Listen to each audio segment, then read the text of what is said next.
श्री सुनील कुमार सिंह झारखंड, उसके बाद श्री ओम प्रकाश जी धनखड़ हरियाणा।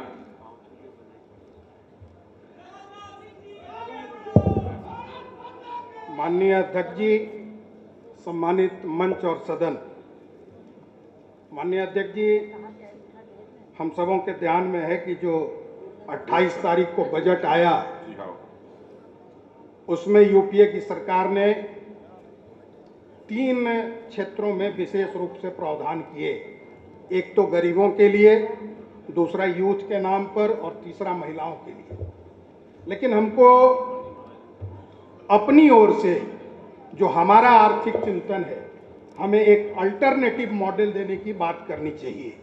और इसलिए मैंने कहा कि हमको भारतीय जनता पार्टी की तरफ से ये मांग करनी चाहिए कि गरीबी रेखा का निर्धारण फिर से हो और सामाजिक, आर्थिक और उसको संवेदना के साथ जोड़ के उसका निर्धारण करें। मैं ये बातें इसलिए भी कह रहा हूँ कि कल अपनी राष्ट्रीय कार्य समिति में नोबेल पुरस्कार विजेता रिचर्ड स्टिग्लिट्ज़ की बात हुई थी।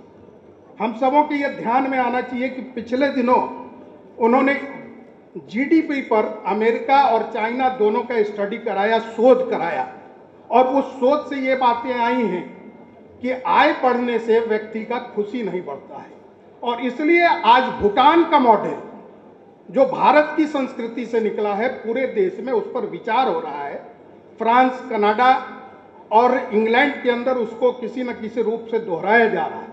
इसलिए एक तो हम गरीबी रेखा के पुनर्निर्धारण के माध्यम से भारतीय आर्थिक मॉडल की नई रूपरेखा प्रस्तुत करें।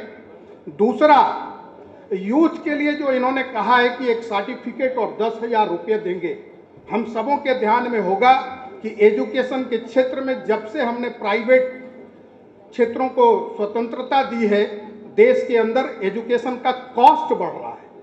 हमारे लगातार मांग करने से जहां किसानों पर भी केंद्र की सरकार 4% इंटरेस्ट पर आई, वहां आज तक एजुकेशन का लोन 12% से ऊपर है। इसलिए हम देश में जो आर्थिक संसाधन और ह्यूमन रिसोर्स पैदा करना चाहते हैं, उसके लिए हमें ये मांग करनी चाहिए कि युवाओं को एजुकेशन लोन एक तो इजीली मिले और उसका रेट ऑफ इंटरेस्ट काफ़ी कम किया जाए। और ये 2 बातें। और तीसरी, मिडिल क्लास के लिए इस बजट में कुछ नहीं कहा गया।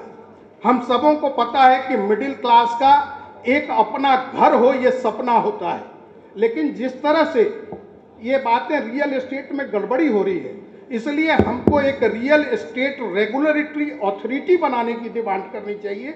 ये मेरे सुझाव। धन्यवाद।